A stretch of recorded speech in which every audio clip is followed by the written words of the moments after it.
They laughed. My own parents. Mom covering her mouth like it was some inside joke. Dad shaking his head in mock pity. $10. He whispered loud enough for the whole room to hear. I sat there frozen in a room full of smirks, my face burning, palms trembling. The lawyer had just read my name. That was it. To Dana Harper, $10. No explanation, no apology, just $10. I wasn't even surprised by the silence that followed, just the cruel chuckles of family who had always made me feel like an afterthought. But then Mr. Whitaker, the attorney, cleared his throat. Actually, he said, adjusting his glasses, there's a private letter addressed only to Dana. The room fell dead silent, and for the first time in my life I saw fear in my parents' eyes. They had no idea what was coming. Neither did I. I was born into a family where success was pre-planned before you could walk. The Harpers were not just wealthy, we were legacy. My grandfather built a manufacturing empire from the ground up, and my parents inherited it like royalty. Everything down to the color of our Christmas wrapping paper had rules. From a young age, it was clear I didn't fit. While my older brother Lucas had the poise of a future CEO by middle school, I was the kid hiding in the corner at family parties with a sketchbook.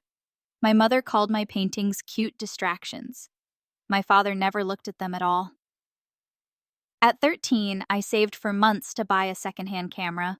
I spent weekends taking photos of rusted fences and kids on skateboards, anything that wasn't glossy and fake. When I showed my mom a black and white photo I was proud of, she blinked and said, "You look tired. Maybe less time outside." By high school, the divide was permanent. Lucas was groomed to be heir. I was tolerated. I remember overhearing my parents once after a board meeting. "She needs to wake up," my dad had said. "Dreams don't pay for legacy." "She's still young," my mother replied half-heartedly. "She'll fall in line eventually." I didn't. Instead, I applied to art school secretly. When the acceptance letter came in, I told them over dinner. "You want to study photos?" My father blinked as if the word itself was beneath him.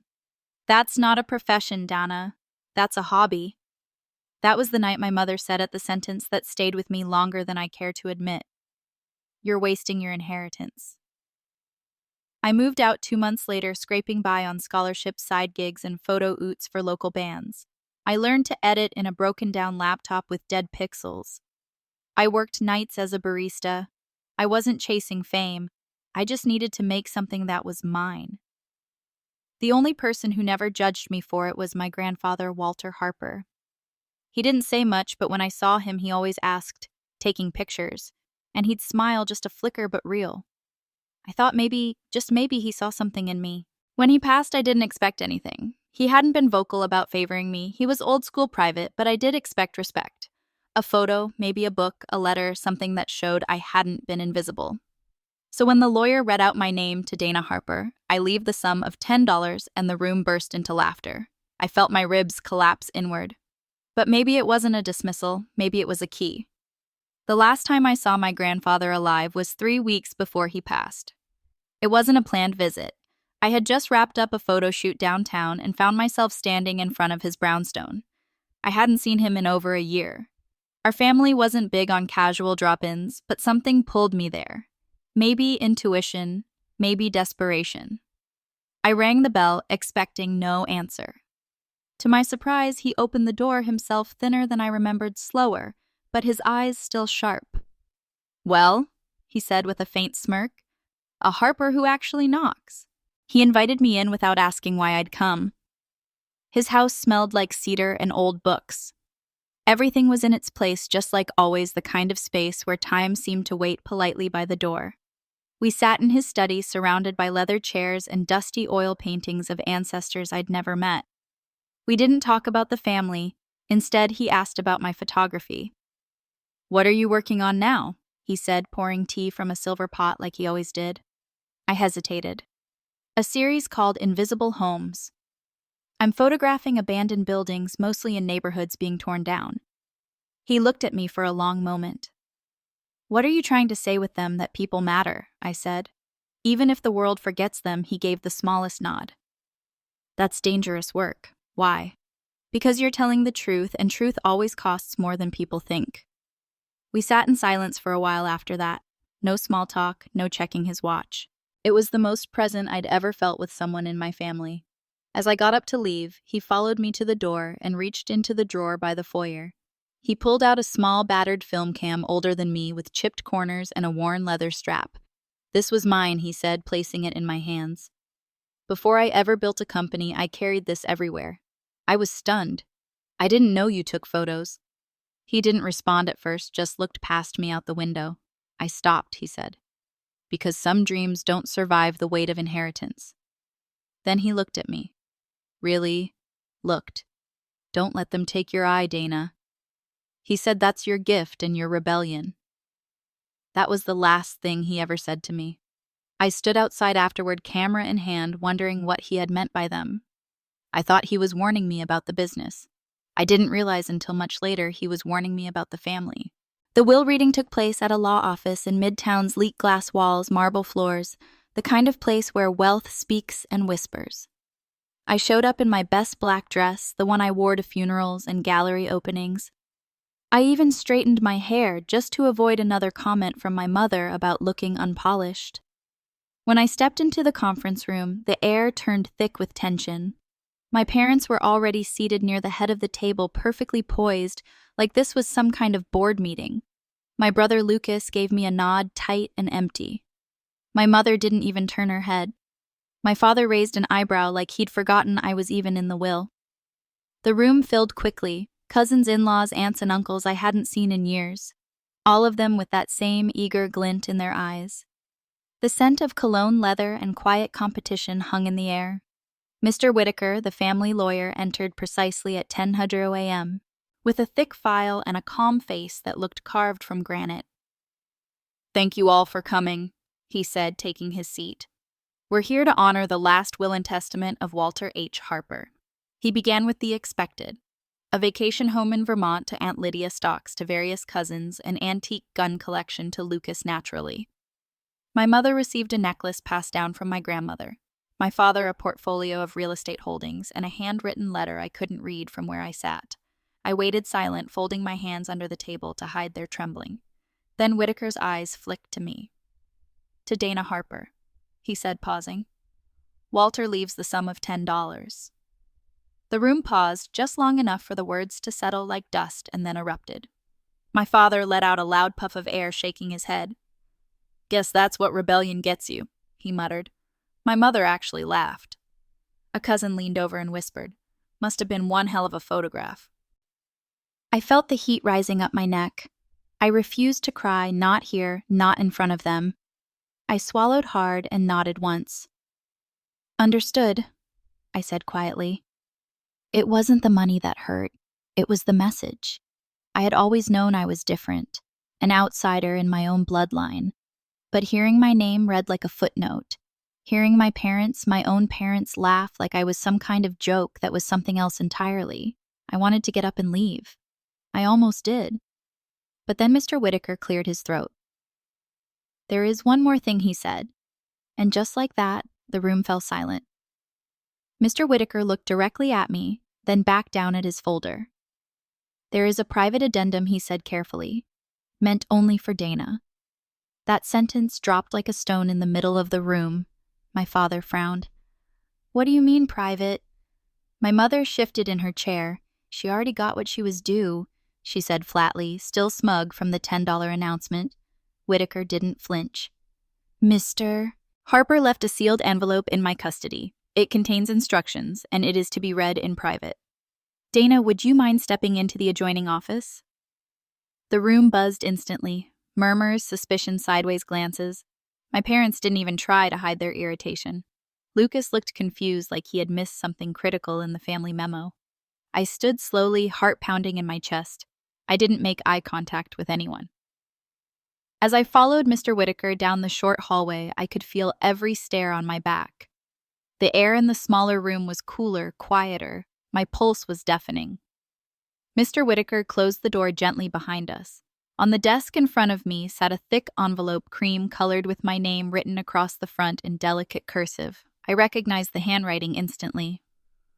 "My grandfather's for you," Mr. Whitaker said softly.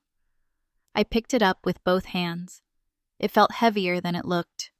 I turned to him. "Did you read it?" He shook his head. "I was instructed not to, but I was told to give you time. Take as long as you need." I nodded, my throat dry. He left the room without another word. I sat down slowly and ran my fingers along the wax seal. It was embossed with a small symbol, tiny camera. I let out a breath I hadn't realized I was holding, then cracked it open. There were several pages, all handwritten. The first words made my breath catch. "My dearest Dana," the first paragraph was simple.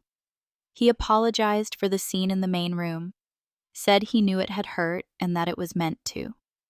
I needed them to show you who they really are when they thought you were powerless. As I kept reading, the world around me fell away. With each line, my grandfather unraveled a secret plan months in the making. The $10 inheritance was a decoy, a shield. He had made arrangements for the true inheritance to bypass the public reading. I was the sole beneficiary of the Harper Foundation.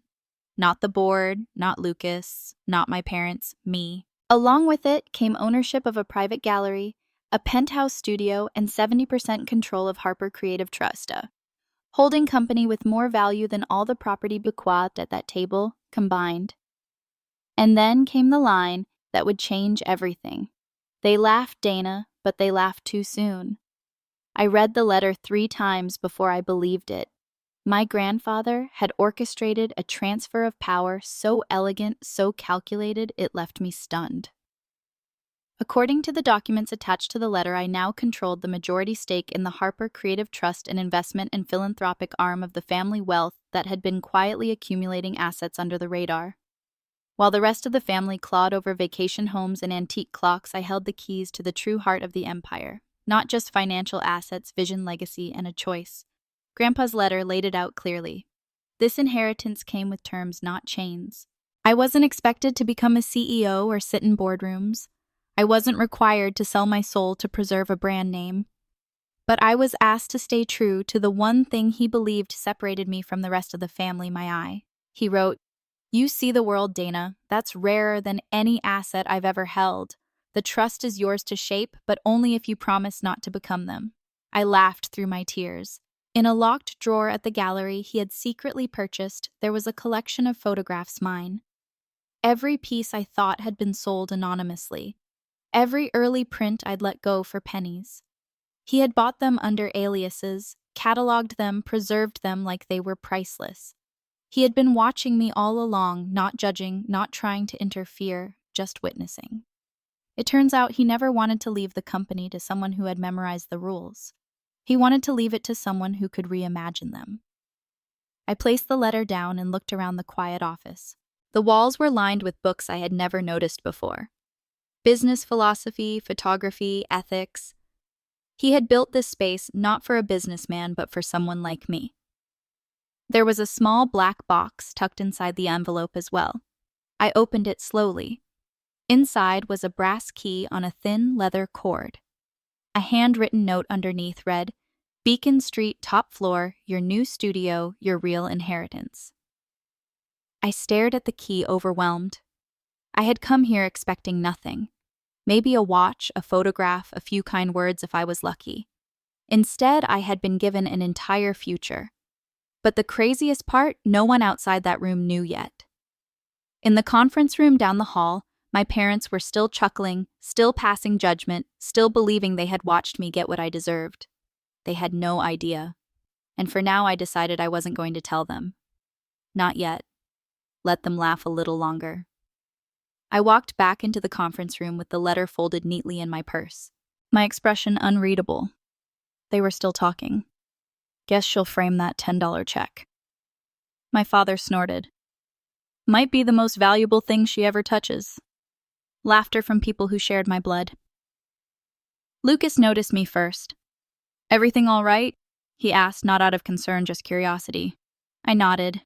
"Just needed a moment," I replied calmly. I took my seat at the far end of the table again and watched them. Really watched. The way my mother toyed with the chain of her inherited necklace. The way my father leaned back like a man who had won something. The way Lucas scrolled his phone under the table, bored now that the excitement was over. I thought of Grandpa's line, "You needed to see them as they are when they think you have nothing." He was right. This was the test, and now I had to decide how to pass it. Over the next few days, I kept my silence. I didn't return my parents' passive-aggressive texts. I didn't respond when Lucas sent me a screenshot of an online article about generational wealth with a winking emoji. Instead, I met with Mr. Whitaker and began the quiet process of transferring control of the Harper Creative Trust. I visited the Beacon Street penthouse. It was real sunlit, spacious, minimalist, a studio, a gallery, a home mine, and I spent hours going through the archive my grandfather had left. My photographs neatly preserved in matte black frames, each with a handwritten tag noting the date and location. Some of the pieces I'd completely forgotten about, but he hadn't. He had named the space the Harper Light Studio. It was like stepping into a parallel timeline where he had followed his dream of photography instead of building an empire. And now somehow I was walking the bridge between the two.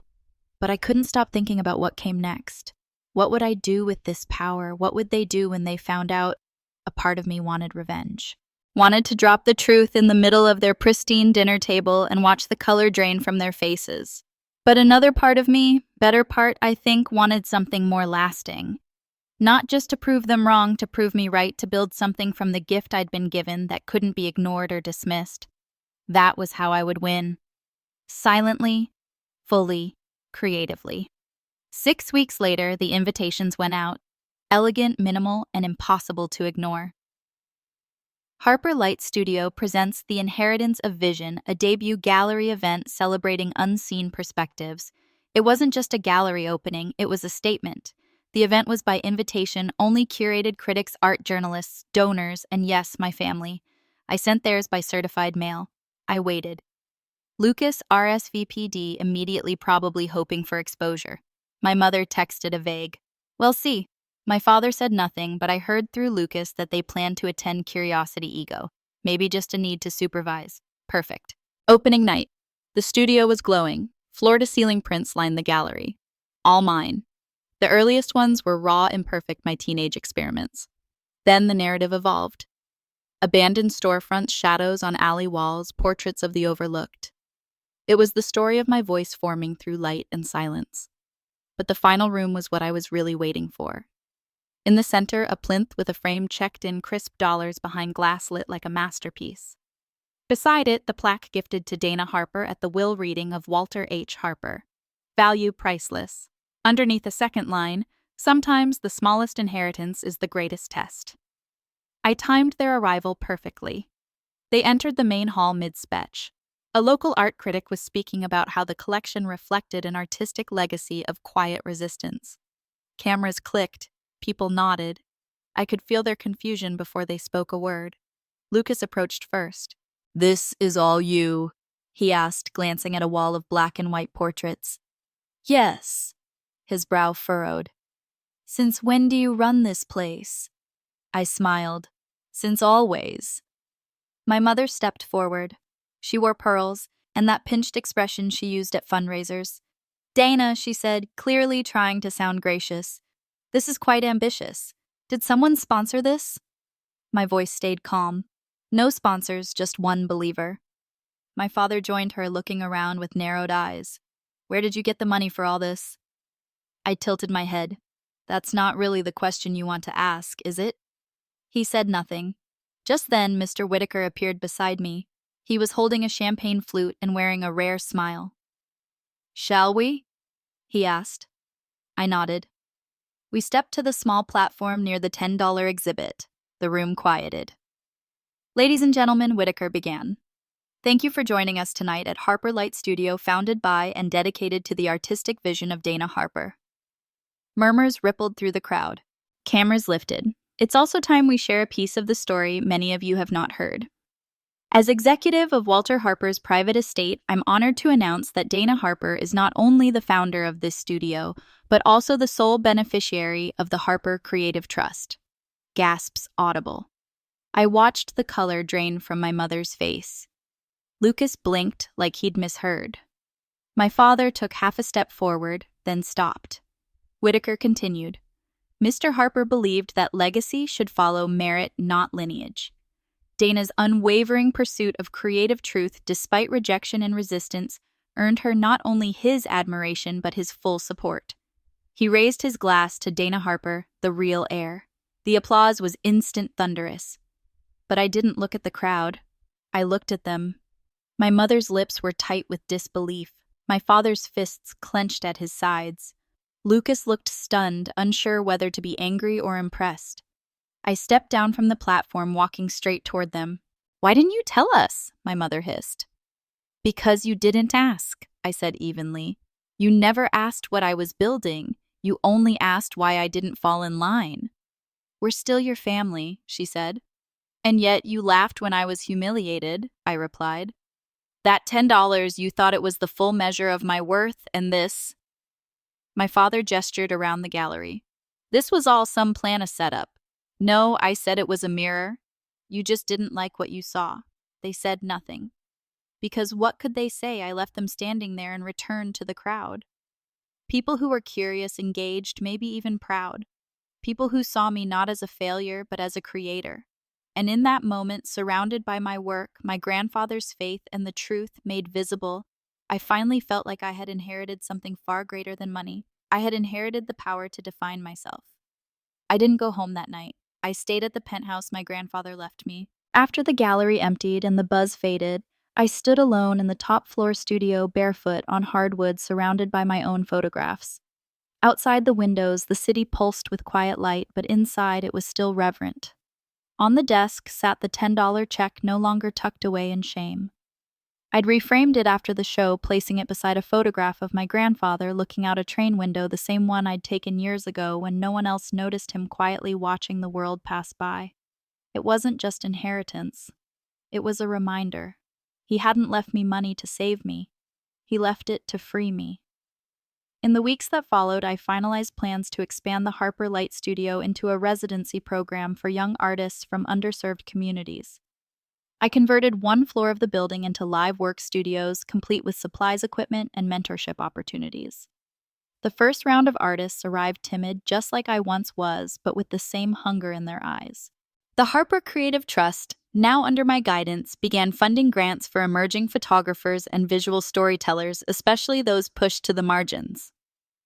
At the first board meeting, I wore black jeans boots and no apology. The other trustees looked stunned until I presented a 3-year plan that balanced profit and philanthropy with razor-sharp strategy. Grandpa had made sure I'd have the right advisor sand. I had learned fast. Lucas never showed up to the gallery again. My parents stopped calling. And that was okay. Not out of bitterness, but clarity. Some relationships are roots, others are weights. A few months later, a young artist in our residency knocked on my office door. She held a worn camera in her hand, her eyes bright but unsure. "Do you ever worry," she asked, "that people will only see your money, not your work?" I smiled gently. "All the time, but it only matters if I believe it. If you lead with your vision, the rest follows." She nodded slowly, like she was filing it away for a future moment of doubt. So was I. On the 1-year anniversary of my grandfather's passing, Mr. Whitaker delivered a final letter. Just a few lines. "Wealth is not what you hold, but what you choose to build. You were always the legacy I believed in, Dana. You just had to believe it too." That night, I lit a candle in the gallery and left the doors unlocked. A few strangers wandered in, some students, some tourists. They stood in front of the $10 check, whispering, wondering. They didn't know the full story. They didn't need to, because my legacy didn't need explanation. It just needed to be lived.